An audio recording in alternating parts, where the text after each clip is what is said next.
All right, Shalom. First and foremost, want to give our honor, praises, and glory to Yahweh, Ba'ashem, Yahushai, Ba'ashem, Ruach HaKodash. Double honors to the apostles and the elders of Great Millstone. Peace, love, salutations, and blessings to the Lord's elect. This is the brother Yeshaya, part of Men of Valor, South Carolina. And this lesson right here is going to be titled Temperance in All Things, including strong drink and yayan. Now, I'm referencing Paul to start off, and, I'm going to be using couple of his epistles to drive my point home. All right, because we're coming into a time where everything is really about to be taken from us, pretty much. Well, as far as like worldly things, right? Even your so-called your freedoms and liberties, to the point where they want something inside of you, that charagma. And before that time, we are gonna be without for the most part, because of course we know that Yahweh Bashem Yahweh Shah is going to provide, but there will be some times where we might have to go without food, might have to go without water. All right, and might have to go without strong drink. But it's just a joke. But anyway, yeah, learning to rule your spirit and having discipline is something that is not easily acquired. All right, because it does take work to actually exercise discipline and to exercise temperance. And I'm just first and foremost talking to myself, because I know I can do better. All right, with anything, with the foods that I put in my body. Okay, my exercise regimen, my daily regimen, period. But not to go far off subject, just want to hit a couple precepts about being temperate, all right, and controlling and ruling your spirit, even with strong drink. So this is the book of 1 Corinthians chapter 9 and verse 25. And every man that striveth for the mastery is temperate in all things. Now they do it to obtain a corruptible crown, but we an incorruptible. Let's go. The NOT. All right. All athletes are disciplined in their training. They do it to win a prize that will fade away, but we would do it for an eternal prize. So there you go.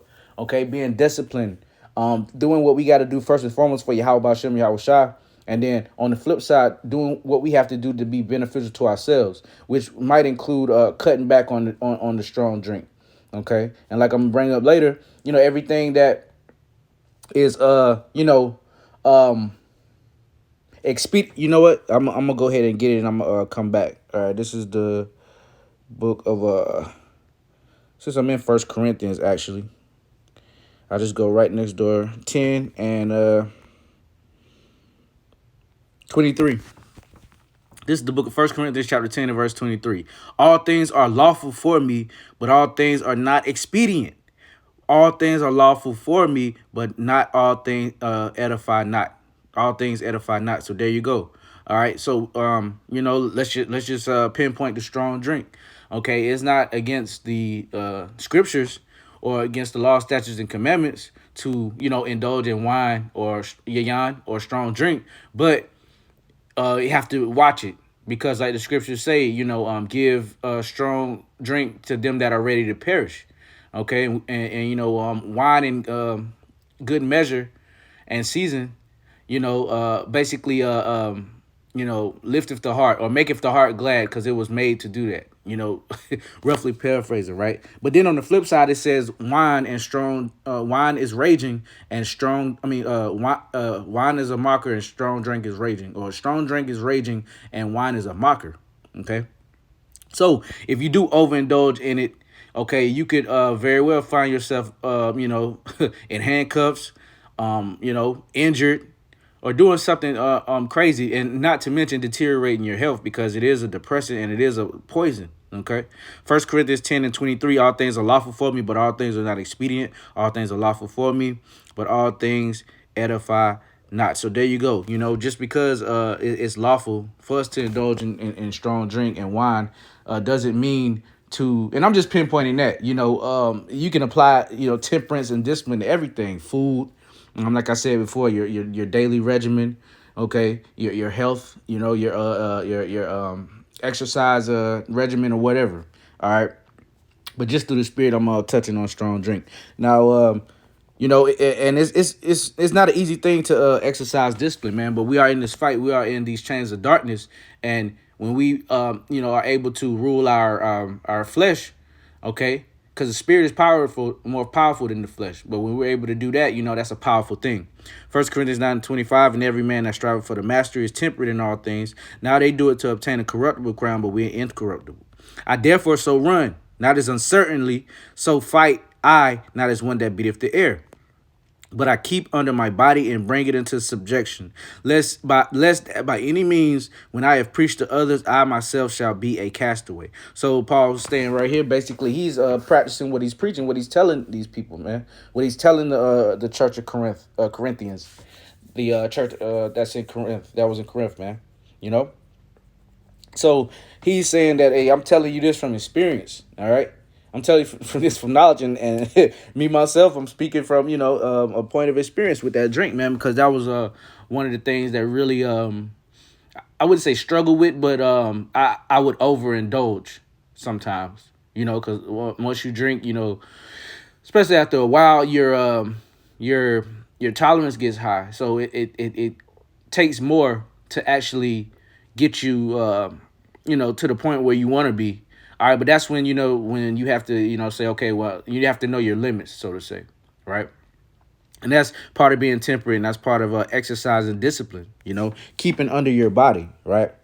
uh like the Apostle Paul said, so I didn't want to make this one too long. This was just on my spirit. Let's go to the book of Proverbs, chapter 16 and verse 32. He that is slow to anger is better than the mighty, and he that ruleth his spirit than he that taketh a city. Okay, so there you go, man. We have to rule our spirits. Okay, and and ruling our spirits in it's like in return, okay, actually puts our flesh in subjection, because once we tame the more powerful or control the more powerful thing, which is the spirit, our the weaker, the weaker flesh has no choice but to follow suit, if that makes sense. So this is the last one. Proverbs 25, and I'm gonna start at 26. A righteous man falling down before the wicked is as a troubled fountain and a corrupt spring. It is not good to eat much honey. So far, men to search their own glory is not glory. All right, so it's not too much to. You can be a glutton in all types of things, man. All right, you can be a glutton in food. And you can be a glutton in other things, man. All right, so it's very, very important, for lack of better words, to try to the best of our ability. And the thing is, we got to pray to the Lord for it. All right, pray, fast, do whatever we have to do, because if you're a spiritual man, the Lord will tell you, and when you're slacking, or when you have to basically go back to the drawing board, right, and get rid of some things that's keeping you back. First and foremost, from serving Yahweh B'Shem Yahweh Shah, all right, and from you being the most healthy, best man of the Lord that you can be. All right, because we're already in this, we're in this matrix. All right, and everything that is well, everything that's supposed to be for our good, water, food, and everything like that is polluted. Okay, so that takes even more, discipline and stuff to not go to McDonald's and not, do this, and to the best of your ability, try to eat non-GMOs, and things like that, man. Okay, that all goes into discipline is what I'm trying to say. Verse 28, he that have no rule over his own spirit is like a city that is broken down and without walls. So, when you have a city, the walls protect it from any outside intruders. Okay, and what we're doing in our city, we're trying to protect our spirit from what Satan and his demons, man. All right, because they're on the attack. They're ramping up. All right. And, simple things like controlling our diet and controlling, that strong drink and that yayan. OK, keeping that in check. Like I said, it's lawful to drink, but to practice temperance. Right. So, yeah, I'm going to end it with that. Lord willing, it was edifying, giving all honor, praises, and glory to Yahweh, Ba'Shem, Yahweh Shai, Ba'Shem, Ruchah HaKodash, double honors to the apostles and the elders of the great millstone. Peace, love, salutations, and blessings to the Lord's elect. And until next time, shalom.